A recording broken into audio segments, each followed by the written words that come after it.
আম্মাজানের সামনে মঈনুদ্দিন আনন্দ করে। আম্মাজান বলে, রে মঈনুদ্দিন এত আনন্দ কেন? বলে, মা আমার হাতে লক্ষ লক্ষ বিধর্মী কালেমা পড়েছে। মা ডাক দিয়ে কয়, বাবা এটা তোমার কোনো বাহাদুরি না, আমি মায়ের অবদান। মঈনুদ্দিন বলে, আম্মাজান তোমার অবদান কি?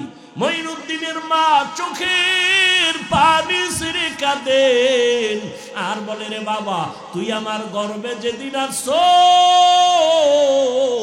ওই দিন থেকে আমি রাতের বেলা ঘুমাইতাম না, আমি সেজদায় পড়ে কান্না করতাম আর মালিকের দরবারে দোয়া করতাম, হে মালিক আমার গর্বের সন্তান তোমার ওলি বানাইয়া পাঠাইও। আমি মা দোয়া করিয়েই থামি নাই, তুই যেদিন দুনিয়াতে আসছো আমি মা তোরে আমি যতবার দুধ পান করাইছি আল্লাহর জাতের কসম এক ফোঁটা দুধও তোর মুখে আমি বিনা ওযুতে দেই নাই। ও পর্দার আড়ালের আম্মা জানেরা, আপনার বাচ্চাটার কি হালাত? মঈনুদ্দিনের মা বলে, এক ফোঁটা দুধও বাচ্চা তোর মুখে বিনা ওযুতে দেই নাই। এমন বাচ্চা আল্লাহর প্রিয় ওলি হবে না তো কে হবে? এরে আম্মা জান, আপনার দোয়া চোখের পানি আর মেহনতেই তো সন্তান ভালো হবে। এখনো সময় আছে, তওবা করেন আর বেপরদায় চলবেন না, স্বামীর মাল নষ্ট করবেন না। আরে আসলে মাল তো স্বামীর না, একটা মাও বুঝে না যে এই সম্পদ স্বামীর না। প্রত্যেকটা স্বামী টাকা পয়সা কামায় নিজের জন্য না, সব তার পরিবারের জন্য, ছেলে মেয়ের জন্য, স্ত্রীর জন্য। কোন স্বামী নিজের জন্য কিছু করে না। ঈদের বাজারে সন্তানের যদি জামা না দিতে পারে, বাবার চোখে পানি, নিজের জামা কেনার কোনো চিন্তা নাই। সন্তানের যদি একবেলা খানা দিতে না পারে, বাবার মনে কষ্ট, নিজে না খায়া থাকলে কষ্ট লাগে না? যত কামাই রুজি রাত নাই দিন নাই মেহনত করিয়া করিয়া সব সন্তানের দেয়, স্ত্রীকে দেয়। ও আমার যুবক, তুমি বাবার টাকা বাতাসে উড়াইও না, এটা তোমার বাবার না। বাবায় মরিয়া গেলেই তো সব তোমার হয়ে যাবে, স্বামী মরে গেলে সব স্ত্রীর হয়ে যাবে। অতএব স্ত্রী স্বামী মনে কইরা টাকা নষ্ট করিও না, তোমার বাবার টাকা মনে করে নষ্ট করিও না, বরং বাবার সম্মানের টাকা তোমার, স্বামীর সব অর্থ সম্পদ স্ত্রী তোমার। অতএব হালাল ভাবে ব্যয় করো, হারাম ভাবে নষ্ট করিও না। এখনো সময় আছে, তওবা করো রে যুবক। আর দাড়ি কাটবা না, বেপরদায় চলবা না, নামাজ ছাড়বা না, মা বাবার দোয়া নিয়ে নবীর তরিকা মেনে চলবা, আর উলামায়ে কেরামের দোয়া নিয়ে, শিক্ষকের দোয়া নিয়ে চলবা। মা বোনেরাও তওবা করেন আর বেপরদায় চলবেন না, নামাজ ছাড়বেন না। হাল আতা আলাল ইনসানি হিনুম মিনাদ দাহরি লাম ইয়াকুন শাইআম মাযকুরা ইন্না খালাকনাল ইনসানা মিন নুতফাতিন আমশাজিন নাবতালিহি ফাজআলনাহু সামিআম বাসীরা ওয়ালাকাদ খালাকনাল ইনসানা মিন সুলালাতিন মিন তিন ثم جعلناه نطفة في قرار مكين ثم خلقنا النطفة علقة فخلقنا العلاقة مضغة فخلقنا المضغة عظاما فكسونا العظام لحما ثم أنشأناه خلقا آخر فتبارك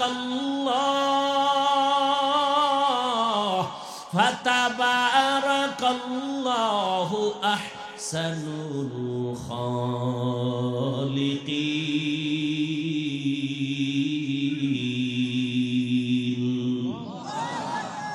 আল্লাহ তাআলা বলেন, আমি জমাট রক্ত থেকে মানুষ বানাইলাম।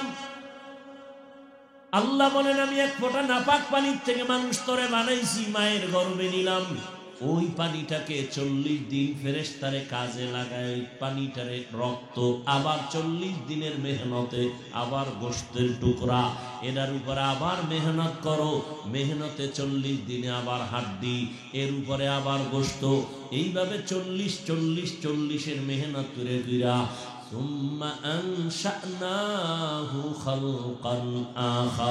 আমি আল্লাহ সুন্দর একটা মানুষ রূপে মায়ের গর্ভে বানাইছি, মায়ের গর্ভের মধ্যে বানাইয়া প্যাকেটের উপরে প্যাকেট, প্যাকেটের উপরে প্যাকেট কাভার করে রেখেছি মায়ের গর্ভে।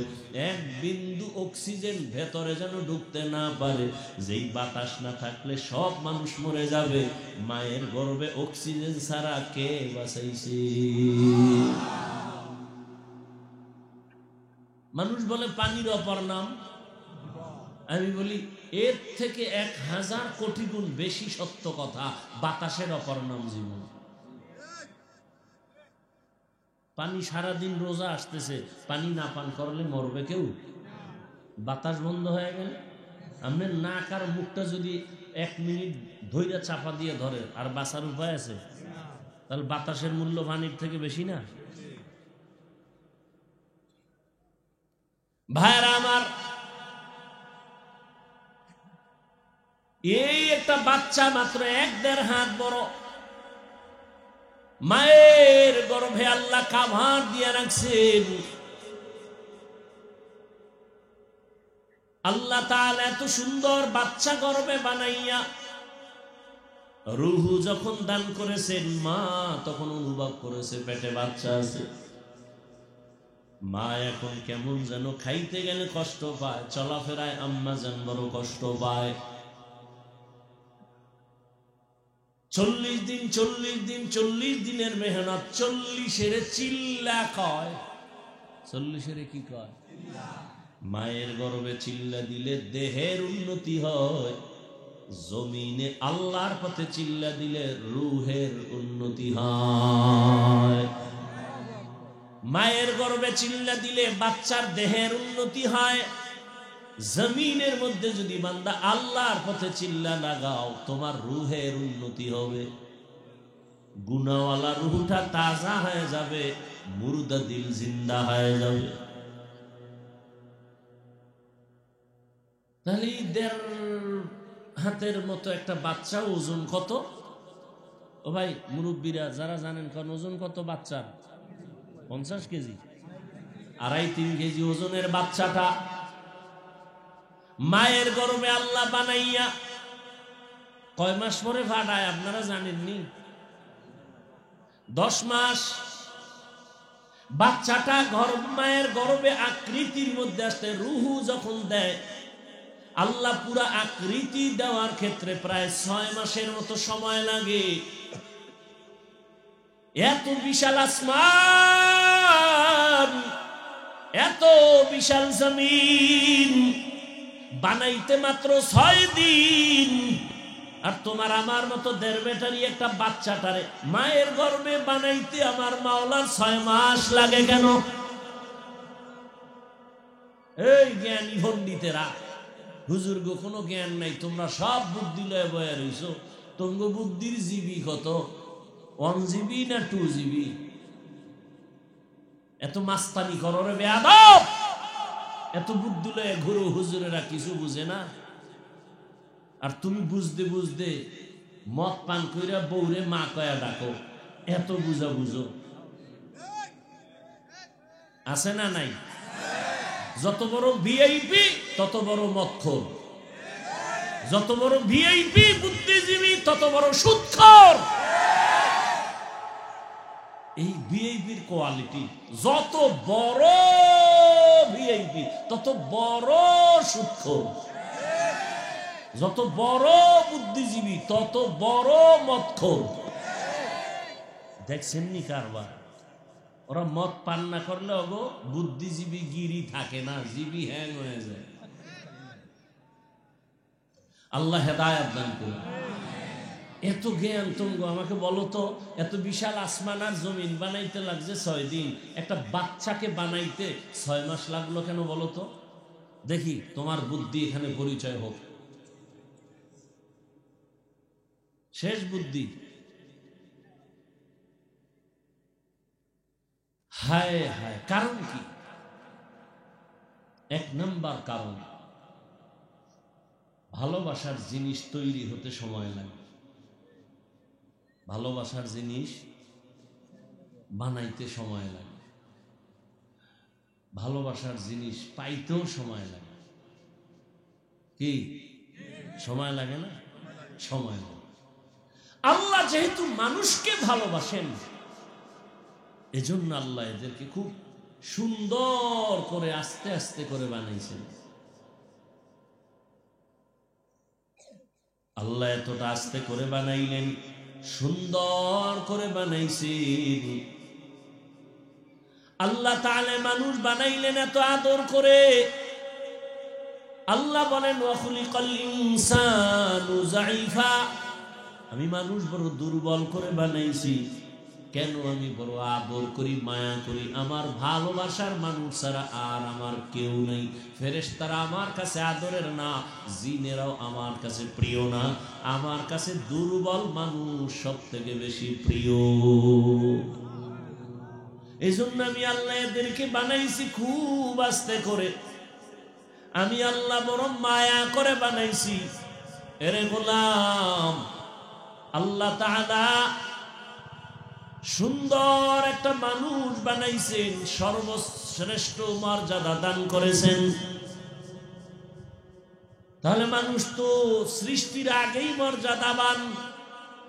কেন আবার আল্লাহ বললেন নবীর মাধ্যমে যে তোমরা হারাম থেকে বাঁচো, মর্যাদা বাড়বে? কেন বললেন? নিজের ছোট মনে করে চলো তো মর্যাদা বাড়বে। মর্যাদা তো আসার আগেই তো আল্লাহ বাড়ায় দিয়েছেন। হ্যাঁ বুঝো এখানে মর্যাদার কারণ কি, মর্যাদা বাড়ার ব্যাখ্যা কি? এক ব্যাখ্যা হলো আফাদদালনাহুম আলা কাসীরিন মিম্মান খালাকনা তাফদীলা।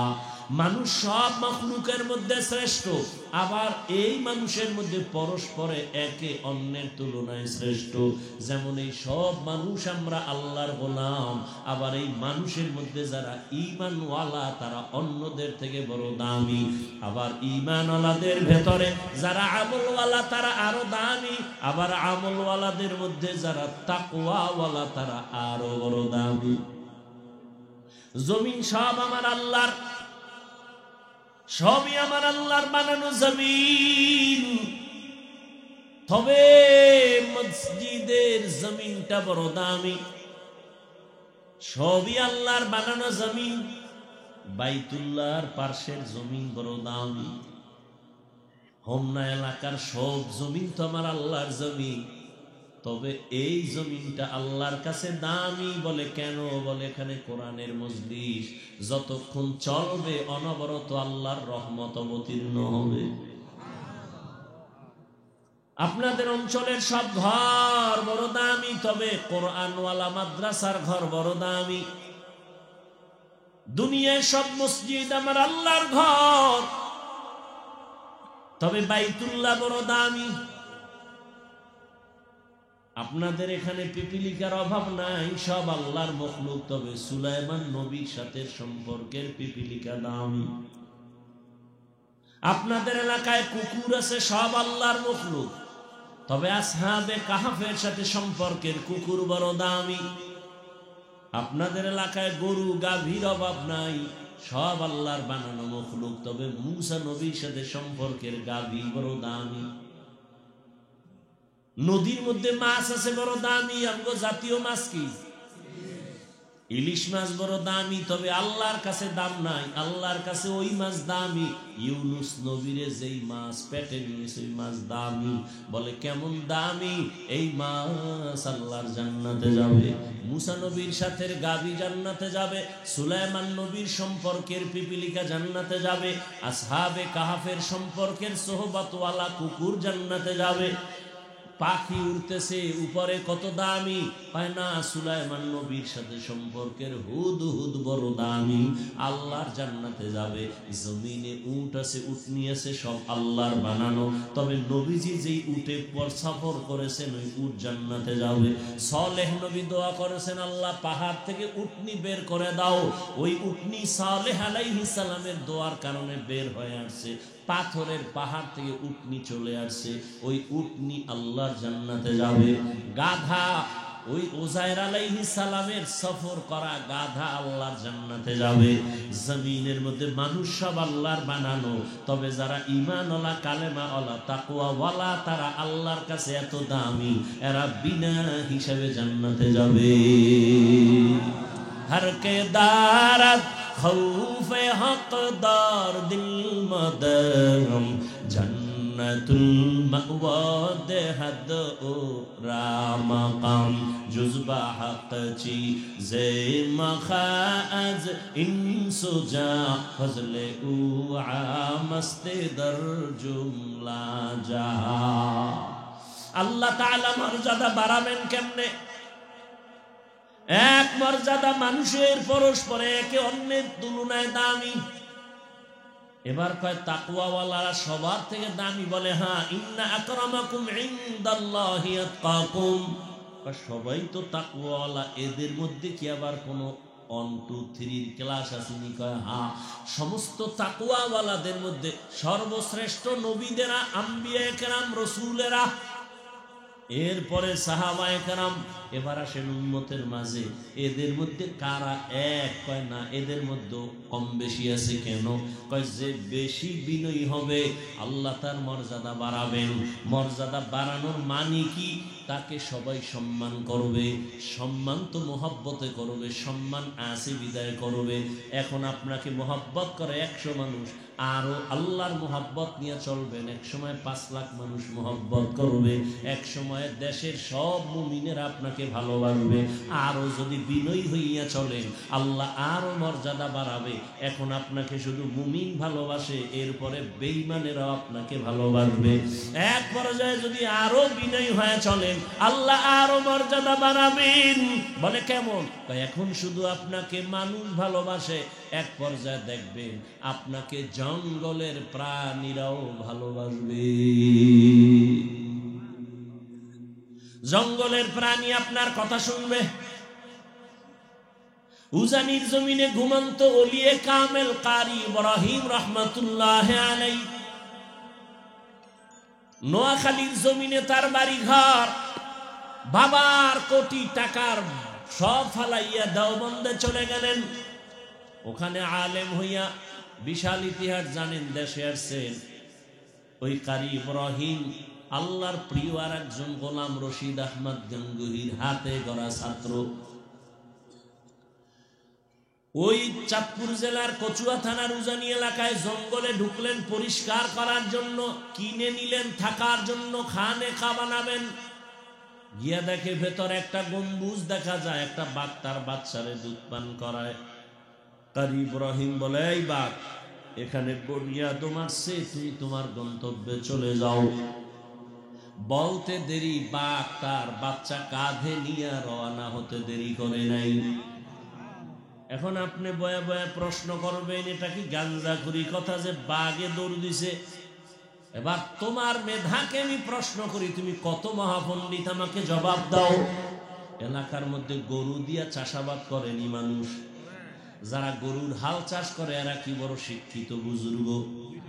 থার্ড ক্লাসের মানুষগুলো চাষি যাদের বলে, এই যে চাষিরা গরু দিয়া হাল চাষ করায়, বলেন জানা থাকলে জবাব দেন, সত্য কথা বলেন। একটা সাধারণ মানুষ, নামাজ নাই, তেলাওয়াত নাই, এমন একটা চাষি যদি গরুর সাথে কথা বলে, গরু শুনেনি? শুনে? যদি চাষি গায়ে গরু দাঁড়া, দাঁড়ায়নি, গরু ডানে যা যায়নি, গরু বামে যা যায়নি।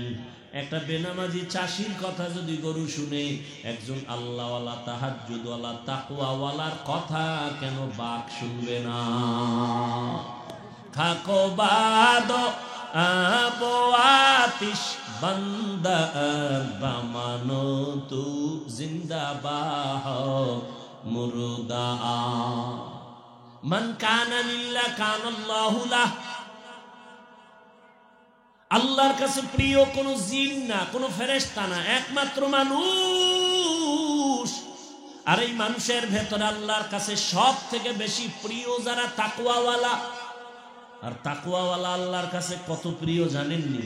قال رسول الله صلى الله عليه وآله وسلم لو أقسم على الله لأبره আল্লাহর নবীকে আল্লাহ জানায় দেয় আমার প্রিয় বান্দা যারা তাকওয়াওয়ালা এদের কাছে আমি আল্লাহ কতটা দুর্বল মায়ার কারণে ওরা যদি কসম কইরা কয় ও আল্লাহ এখন বৃষ্টি হবে, আমি আল্লাহ এখনই বৃষ্টি দিব।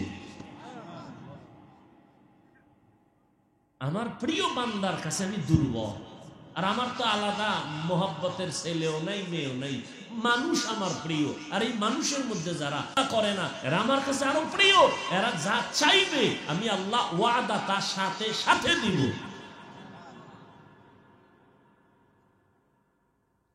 আমার এই বান্দাদেরকে আমি আল্লাহ স্পেশাল পাওয়ার দেই, এই পাওয়ার আর কাউকে দেই না। এই পাওয়ারের নাম কোরআনের ভাষায় ফুরকান, হাদিসের ভাষায় পাওয়ারের নাম ফেরাসাত। ইয়া আইয়ুহাল্লাযীনা আমানু ইন তাত্তাকুল্লাহ ইয়াজআল লাকুম ফুরকানা। আমি আল্লাহ তাকওয়ার উপরে যারা মুজাহাদা করে আমি আল্লাহ তাদের পাওয়ার দান করি, পাওয়ারের নাম ফুরকান। মা মা'নাল ফুরকান হুয়া নূরুম মিন ইলাহি, আল্লাহর দেওয়া একটা নূরের আলো। এই পাওয়ারকে হাদিসের ভাষায় বলে ফেরাসাত। قال رسول الله صلى الله عليه وآله وسلم اتقوا فراسة المؤمن فإنه ينظر بنور الله। ফেরাসাতের পাওয়ার বড় দামি। কেমন পাওয়ার? কয় ও বান্দা তুই যা দেখো না, আল্লাহর প্রিয় বান্দা ফেরাসাতের পাওয়ার দিয়ে অনেক কিছু দেখেন। ফেরাসাতের পাওয়ার নিয়ে খুতবা পড়তেছেন ওমরে ফারুক। খুতবার মাঝখানে হঠাৎ করে একটা অপ্রাসঙ্গিক আওয়াজ দিলেন, ইয়া সারিয়াতাল জাবাল, ইয়া সারিয়াতাল জাবাল, ইয়া সারিয়াতাল জাবাল। এই সারিয়া, পাহাড় পাহাড় পাহাড়। একজনের নাম কি? ঘুমায় ঘুমায় সারিয়া, সারিয়া। ওমর ডাক দিছে, ওই সারিয়া, পাহাড়। সারিয়া কই? ওমর যেখানে বসে আওয়াজ দিছেন এখান থেকে 2000 কিলোমিটার দূরে সারিয়া ইরানে যুদ্ধ করে। কত দূর? সারিয়াকে বলা হলো ওমর যে চিল্লানি দিছিল শুনছো? কাছে বসে যেমন শুনে এমনই শুনছে। এর নাম ফেরাসাত। উসমান রাদিয়াল্লাহু তাআলা আনহু বয়ান করতেছেন মসজিদে নববীতে।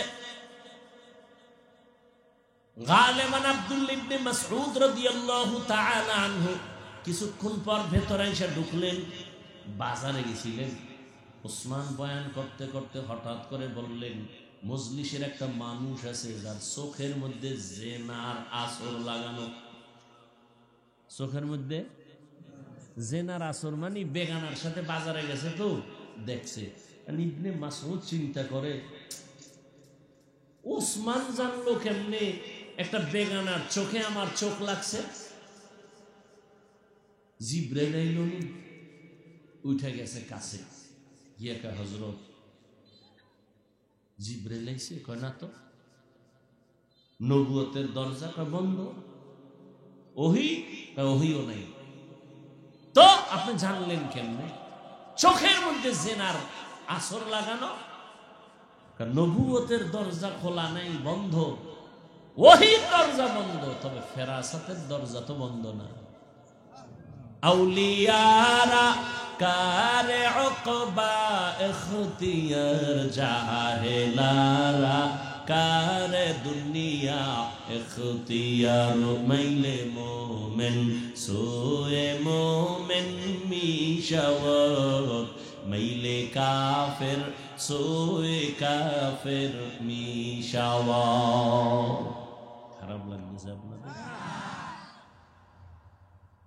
ইত্তাকিল মাহারিম তাকুন আ'বাদান নাস। হাদিস নিয়ে কয়েকটা কথা বললাম। আল্লাহ আমাকে আপনাদের সবাইকে সহি বুঝ দান করেন। আমিন কইবেন না? এই যত বয়ান টয়ান চলতেছে মূল মাকসাদ একটা বুশ ঠিক করা। বুশ ঠিক হয়ে গেলে আপনি স্কুলে পড়লেও দাড়ি উঠে যাবে। কি এই সমস্যা? কি বুশ কম? বুঝের অভাব। বয়ান তো আপনারা জানেন, আমরা কি কই এগুলি আপনারা জানেন না, মানেন না কেন? বুঝের অভাব। যখন বুঝটা ঠিক হয়ে যাবে তখন সে প্রফেসর হলেও দাড়ি রেখে দিবে, ইঞ্জিনিয়ার হলেও সে কোরআন তেলাওয়াত শুরু করবে, পাগল হয়ে যাবে কোরআন তেলাওয়াতের জন্য। আর বুঝ যদি ঠিক না হয় তাহলে পাগড়ি লাগাইয়াও আলেম রেগালি দিবে, আর বুঝ ঠিক নেই। এজন্য রাসূল বলেন, মাইয়ুরিদিল্লাহু বিহি খাইরান ইউফাক্কিহু ফিদ্দীন, আল্লাহ যাকে মোহাব্বত করেন তাকে তাফাক্কুহ ফিদ্দীন দান করেন। এক বরকত হলো তাআল্লুম ফিদ্দীন, আর একটা হলো তাফাক্কুহ ফিদ্দীন। তাআল্লুম ফিদ্দীন এটা যে কেউ হতে পারে, আম হিন্দু ইসলাম সম্পর্কে অনেক জ্ঞান অর্জন করতে পারে, কিন্তু তাফাক্কুহ ফিদ্দীন এটা খাস, এটা সবাই পায়। এই কারণে এত বয়ান। নাহলে আমাদের আমি বয়ান করবো কেন? আপনি মুসলমান, আমিও কি? আপনার আল্লাহ আমার আল্লাহ, নবী, কথা বলেন, কোরআন, কাবা, ধর্ম, কালেমা সব এক। দুনিয়াতে আসছে সিস্টেম, বিদায়বেলা কাফনের সংখ্যাও পুরুষের 3, মহিলার 5, কালার হবে আলাদা। সবার কালার কি হবে? এই কালার কি হবে? তো কালার নিয়ে কিলেকিলি করো কেন? চলেনি কিলেকিলি? মরণকালে কাফনের কালার সবার, শুধু তাবলীগওয়ালাদেরটা আলাদা কালার না? সব এক। তো মরার আগে কালার নিয়ে কিলাকিলি কেন? কে কালো কে সবুজে কিলাকিলি কেন? বুঝের অভাব। কিসের অভাব? বুঝের অভাব। সহি বুঝ নাই। আল্লাহ এক, নবী এক, কোরআন এক, কাবা এক, ধর্ম এক, কালেমা এক, কাফনের কালার এক, কবরের সাইজও হবে এক। না আপনাদের এলাকায় এক বড়? সবার কবরের সাইজ হবে এক, কবরের প্রশ্ন 3টা তাও এক। আমি হুজুরকে যা বলবে আপনাকেও তা বলবে। রবের পরিচয় দাও, ধর্মের পরিচয় দাও, রাহমাতুল লিল আলামিনের পরিচয় দাও। আপনারা মুসলমান, আমিও মুসলমান, আপনার আমার আল্লাহ এক, নবী এক, কোরআন এক, কাবা এক, ধর্ম এক, কালেমা এক। আপনাকে বয়ান করব কেন? আজকে তো হিন্দুদের বয়ান করা দরকার, খ্রিস্টানদের দরকার, কারণ ওরা আল্লাহ চিনে না, নবী চিনে না, কোরআন বুঝে না। বয়ান তো ওদের করবা, আপনাদের কেন? কেন মানি 12 মাস কুত্তার মতো দৌড়াইতে দৌড়াইতে নিজের ঘরের চিন্তা নাই, বউয়ের চিন্তা নাই, মাইয়া বলার খবর নাই, টাইম নাই, ঘুম নাই, খানা নাই, পাগলের মতো দৌড় আর দৌড়। আমি একা, হাজারো আলেম আপনাদের পেছনে দৌড়ায়, তাবলীগওয়ালাদের মেহনত, পীর মাশায়েখের মেহনত, জুমার খতিবের মেহনত, আমাদের বক্তাদের মেহনত, এত মেহনত, এত মেহনত। 12 মাস একদিনও বন্ধ নাই। কিসের বৃষ্টি আর কিসের রৌদ্র, চলছে চলছে বয়ান। ফজরের পরে বয়ান, জোহরের পরে বয়ান, মাগরিবের পরে বয়ান, সারা রাত বয়ান। এরপরেও কেন মাঠের আমলের খাতা শূন্য? পাও ধরে ধরে তো বলি নাই, আমার মতো 5 কল্লি লাগাও। এই যে এতক্ষণ চিল্লাইছি রে যুবক, একবারও বলি না আমি কওমি মাদ্রাসার সন্তান, সবাই কওমি মাদ্রাসায় যাও, স্কুলে তালা লাগাও বলছি? মোনাজাত পর্যন্ত বলবো না, কোনো টেনশন নাই। আমি তাবলীগের লাইনের সন্তান, একবারও বলি নাই তাবলীগে যাও। আমি পীর সাহেবের মুরিদ, কিন্তু একবারও বলি নাই পীরের কাছে যাও। তোমার আমল কেন এত দুর্বল? এত মেহনতের পরেও কেন দুর্বল? অথচ 12 মাস না, ফজর জোহর দরকার নাই, প্রতিদিন যদি আমাকে লাগায় দেয় 1 ঘন্টা করে বয়ান করব। হিন্দু পাড়ায় গিয়া, খ্রিস্টানদের পাড়ায় গিয়া 1 ঘন্টা করে যদি শুধু 6 মাস বয়ান করি, ইনশাআল্লাহ প্রত্যেকটা বিধর্মী মদিনার পাগল হয়ে যাইতো। তুমিও মুসলমান, আমিও মুসলমান। আমি টুপি না দিলে লজ্জা পাই, তুমি কেমন ভিআইপি মুসলমান যে টুপি দিতে লজ্জা পাও? আমিও মুসলমান, তুমিও মুসলমান। আমি দাড়ি কাটতে গেলে লজ্জা পাই। তুমি কেমন মুসলমান যে দাড়ি রাখতে গেলে লজ্জা পাও? আমি মসজিদে না ঢুকলে লজ্জা পাই, তুমি ঢুকতে গেলে লজ্জা পাও। আমি নামাজ না পড়লে লজ্জা পাই, তুমি নামাজ পড়তে গেলে লজ্জা পাও। কারণটা কি? আমি পর্দা না করলে লজ্জা পাই, তুমি পর্দা করতে গেলে লজ্জা পাও। কারণটা কি? কারণ মাত্র একটা, আল্লাহর আযাবের ভয় তোমার অন্তরে এখনো আসে নাই। আল্লাহর শাস্তির ভয় যখন আসবে, একটা সন্তান যখন মা বাবার শাস্তির ভয় পায়, মা বাবার সামনে অন্যায় করে না। একটা ছাত্র যখন বুঝে আমি অন্যায় করলে আমারে শিক্ষক মারবে, তখন আর অন্যায় করে না। একটা আসামি যখন ভাবে পুলিশ আমারে গ্রেফতার করতে বাড়ি আসতেছে, ওর খানা দানা সব বন্ধ, অন্যায় করবে না। ঠিক মানুষ যখন অন্তরে ঢুকাইবে আমার আল্লাহর আদালতে যাইতে হবে, জবাব দিতে হবে, এই ভয়টা যখন ঢুকবে, তখন বান্দা গলায় ছুরি লাগাবে, দাড়ির মধ্যে ছুরি লাগাবে না। हर के दारद खौफे हकदार दिल मदरम जन्नतुल मवाद हद ও রামাকাম। এই যে এতক্ষণ বয়ান করলাম, বলো আমি আমার কোন দলের পক্ষে ডাকছি? আসো ডাকছি? আমি কোন দলের পক্ষেই তো ডাকি নাই রে বাবা। আমি তো যাই বলতেছি মদিনার রঙে রঙিন হও রে মুমিন। কয়দিন আর বাহাদুরি করবা? মহামারী করোনায় যুবকের লাশ, ছাত্র জনতার আন্দোলনে যুবকের লাশ, বিছানায় যুবকের লাশ, পানির নিচে গাড়ির নিচে যুবকের লাশ। কয়দিন আর যৌবনের বাহাদুরি করবা? তুমি স্কুলে পড়ো ধন্যবাদ, তুমি কলেজে পড়ো আলহামদুলিল্লাহ, চাকরি করো আলহামদুলিল্লাহ, ব্যবসা করো আলহামদুলিল্লাহ। তোমাকে আমি বলবো যুবক, স্কুলে পড়ো, স্কুল ছাড়িও না, কলেজ ছাড়িও না। আমি দোয়া করে গেলাম, এখানে কত মানুষের আমিন কবুল হয়ে যাবে। আমি কলিজা দিয়ে দোয়া করি, ডাক্তার হও, ইঞ্জিনিয়ার হও, প্রফেসর হও, সাংবাদিক হও, ব্যবসায়ী হও, চাকরিজীবী হও, তবে একটা দাবি, বেয়াদব হইও না। তোমার ব্যবহারে কোনোদিন যেন মা বাবা কষ্ট না পায়, তোমার আচরণে কখনো যেন আলেম কষ্ট না পায়, তোমার আচরণে কখনো যেন তোমার শিক্ষকেরা কষ্ট না পায়। কারণ এই তিন জায়গার থেকে যদি বরদোয়া চলে আসে, আল্লাহর জাতের কসম মরার আগে পঙ্গু হয়ে যাবি। মা বাবার বরদোয়া যদি লেগে যায়, তুই মরার আগে শেষ। মরবি না, কিন্তু জীবন ধ্বংস হয়ে যাবে, ধুকে ধুকে বিছানায় কাঁদবি। শিক্ষকের বরদোয়া যদি লাগে, লেখাপড়ার জগৎ থেকে হারিয়ে যাবি। আলেমদের কষ্ট দিয়ে যদি বরদোয়া নেও, মরার আগেই তোর জিন্দেগি পতন শুরু হয়ে যাবে। ডাক্তার হও, বেয়াদব হইস না। ইঞ্জিনিয়ার হও, বেয়াদব হইও না। প্রফেসর হও, বেয়াদব হইও না। ব্যবসায়ী হও, বেয়াদব হইও না। চাকরিজীবী হও, বেয়াদব হইও না। বিশেষ করে তিন জায়গায় বেয়াদবি করবাই না, তাহলে গজব শুরু হয়ে যাবে। মা বাবা, শিক্ষক, ওলামায়ে কেরাম। কারণ এই তিনজন তোমাকে মানুষ বানাবার পেছনে এই তিনজনের অবদান।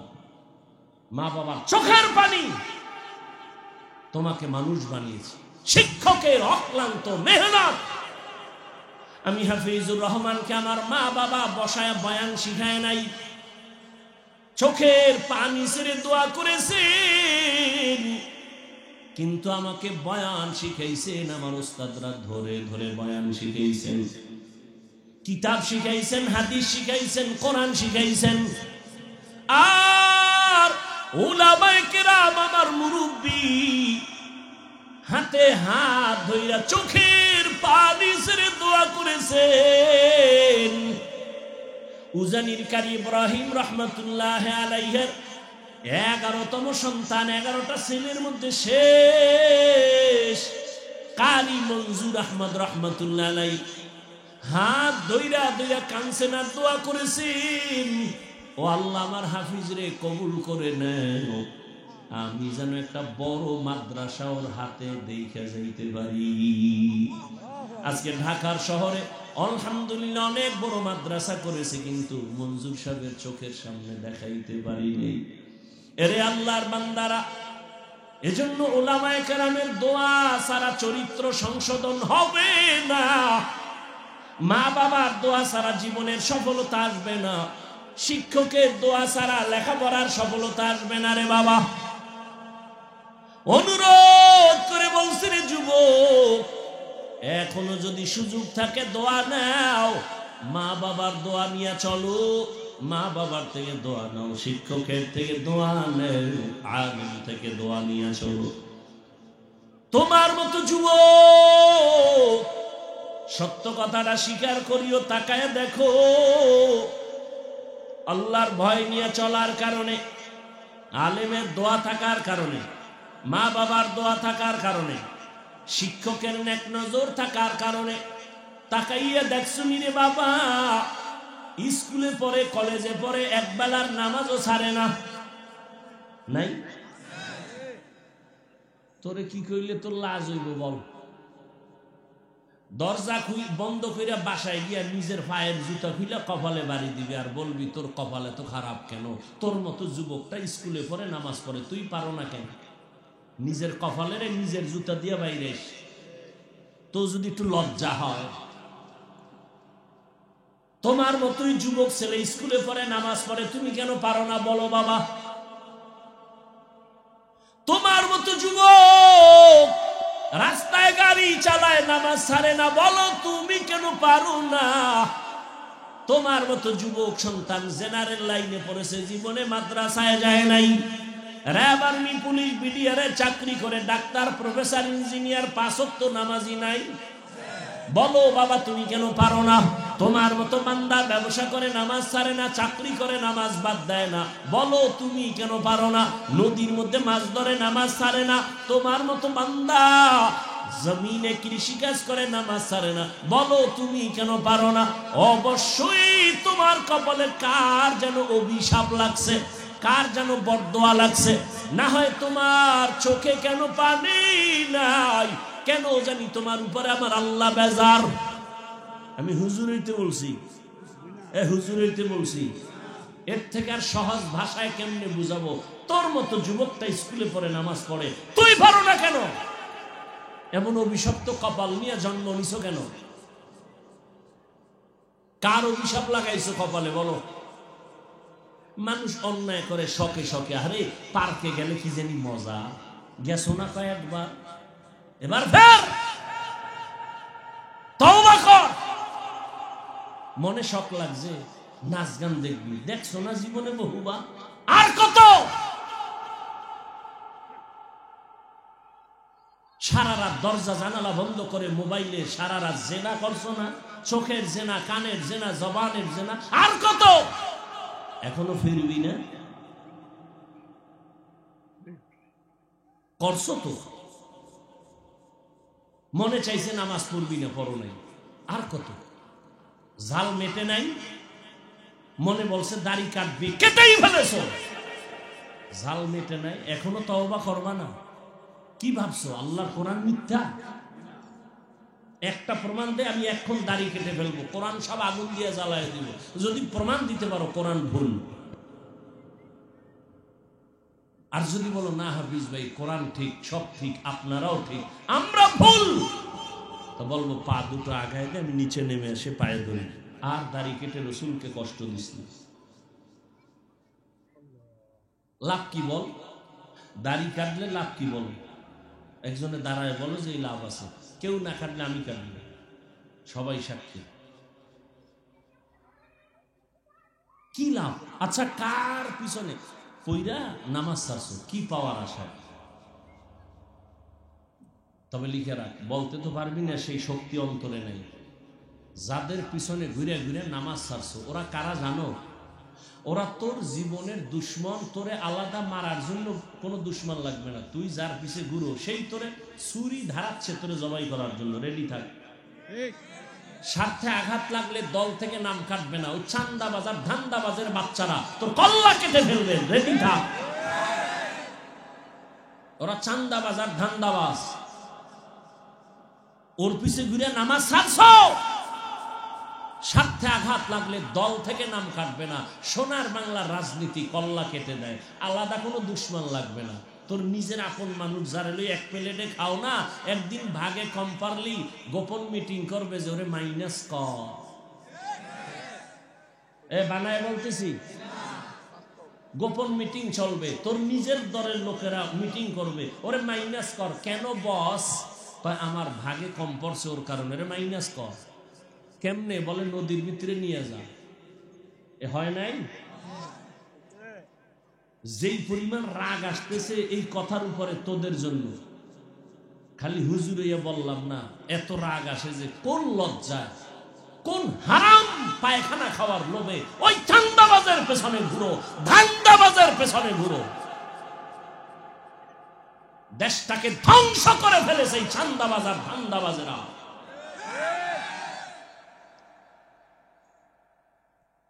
আল্লাহ হেদায়েত দান করুন। ওয়াজে আসলে হুজুর রাজনীতির ওয়াজ করবেন না, রাজনীতি বুঝো কোনো কসুর। ওলামায়ে কেরাম যদি রাজনীতির ওয়াজ করে তো সুলাইমান নবীর রাজনীতির কোরআনে বর্ণিত ওয়াজ করবে। ইউসুফ নবী মিশর চালাইছেন, সেই রাজনীতির ওয়াজ করবে কোরআন থেকে। রহমতের নবী মদিনা শাসন করেছেন, আবু বকর ওমরের রাজনীতির বয়ান করবে। চান্দাবাজি আর ধান্দাবাজি বেঈমানি রাজনীতি আলেমরা করে না, বয়ানও করে না। আর যদি কও না কোনোটাই চলবে না, তো রাজনীতির নেতাগো নাম কেন পোস্টারে আসে আর বক্তব্য কেন ওয়াজের প্যান্ডেলে হয়? তোমার বেলায় কুরু কুরু, হুজুর করলে মাকরু। মসজিদে রাজনীতি চলবে না, সেই মসজিদে কেন ভোট চাও? আর কবে সোজা হবা? এই চান্দাবাজি ধান্দাবাজির থেকে কবে পরিত্রাণ পাবা?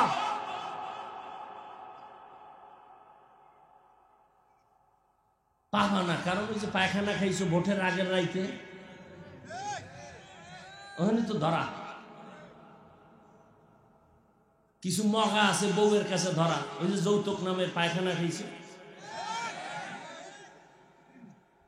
ওইয়া না খাইয়া বাথরুমে গিয়ে 10 গ্রাম পায়খানা যদি খাইতি আর হোমনা বাজারে গিয়ে হালাল সাবান দিয়ে কুলি করতি, গন্ধ শেষ।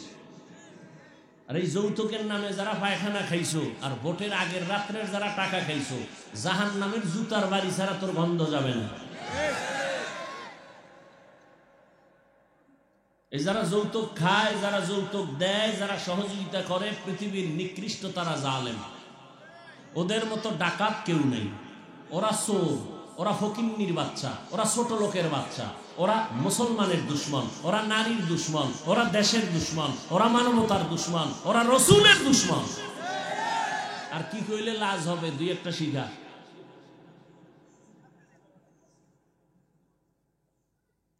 এক যুবক কয় তওবা করছি খামু না, কিন্তু আব্বাই তো মান্নত করে ফেলাইছে ওই পায়খানা খাইবেই।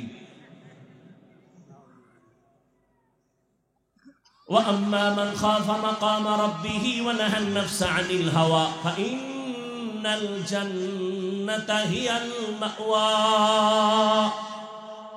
আল্লাহর আদালত দাঁড়াইয়া হিসাব দেওয়ার ভয়,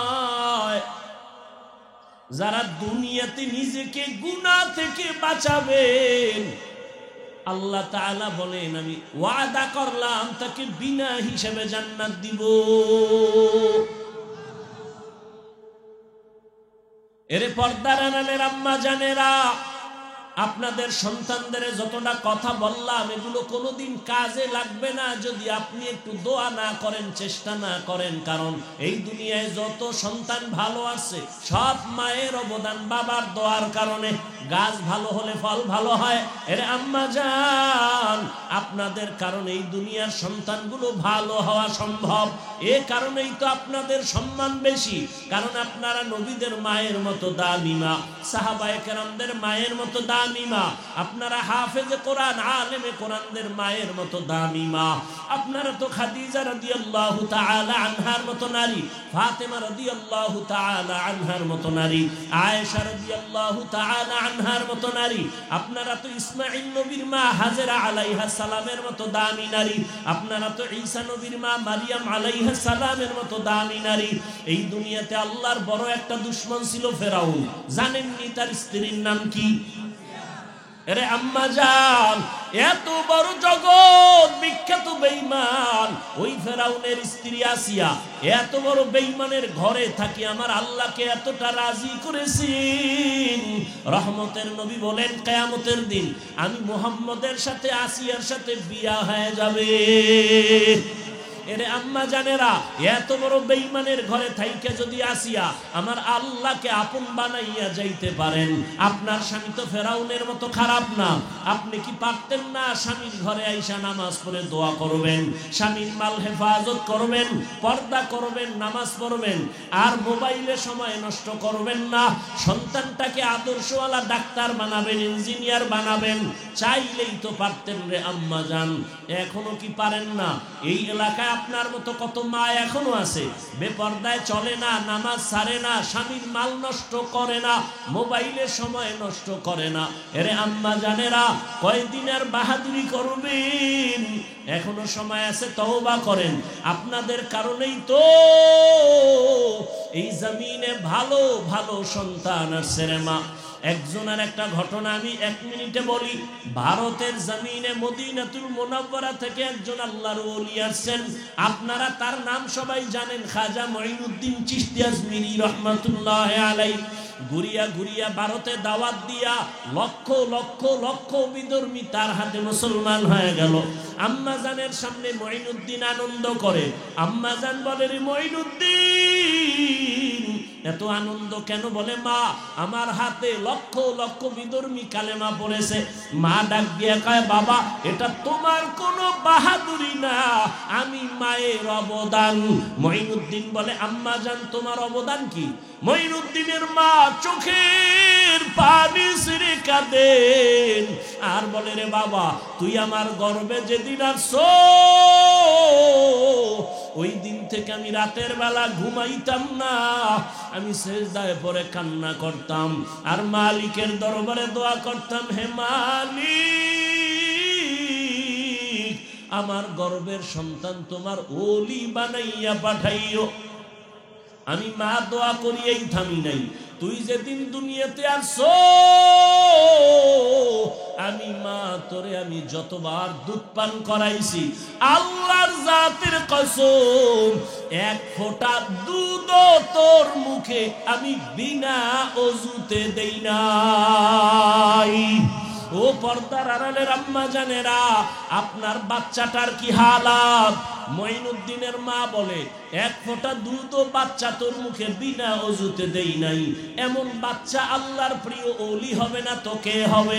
এরে আম্মা জান, আপনার দোয়া, চোখের পানি আর মেহনতেই তো সন্তান ভালো হবে। এখনো সময় আছে, তওবা করেন আর বেপরদায় চলবেন না, স্বামীর মাল নষ্ট করবেন না। আরে আসলে মাল তো স্বামীর না, একটা মাও বুঝে না যে এই সম্পদ স্বামীর না। প্রত্যেকটা স্বামী টাকা পয়সা কামায় নিজের জন্য না, সব তার পরিবারের জন্য, ছেলে মেয়ের জন্য, স্ত্রীর জন্য। কোন স্বামী নিজের জন্য কিছু করে না। ঈদের বাজারে সন্তানের যদি জামা না দিতে পারে, বাবার চোখে পানি, নিজের জামা কেনার কোনো চিন্তা নাই। সন্তানের যদি একবেলা খানা দিতে না পারে, বাবার মনে কষ্ট, নিজে না খায়া থাকলে কষ্ট লাগে না? যত কামাই রুজি রাত নাই দিন নাই মেহনত করিয়া করিয়া সব সন্তানের দেয়, স্ত্রীকে দেয়। ও আমার যুবক, তুমি বাবার টাকা বাতাসে উড়াইও না, এটা তোমার বাবার না। বাবায় মরিয়া গেলি তো সব তোমার হয়ে যাবে, স্বামী মরে গেলে সব স্ত্রীর হয়ে যাবে।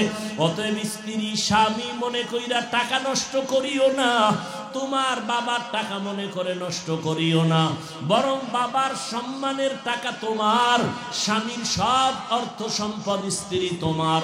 অতএব হালাল ভাবে ব্যয় করো, হারাম ভাবে নষ্ট করিও না। এখনো সময় আছে, তওবা করো রে যুবক।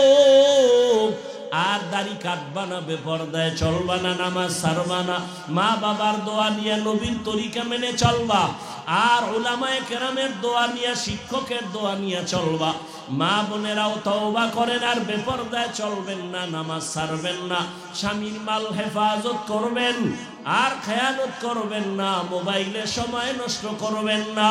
তওবা করার মতো যদি অন্তর তৈরি হয়, মুনাফিকি যদি না থাকে, খাঁটি তওবার নিয়ত যাদের আছে, দুটো হাত আল্লাহকে দেখাইয়া দেই, আয় আল্লাহ হাতগুলো কবুল করে নেন, তওবা কবুল করে নেন, তওবার উপরে মজবুত হইয়া চলা তৌফিক দান করেন, আমিন।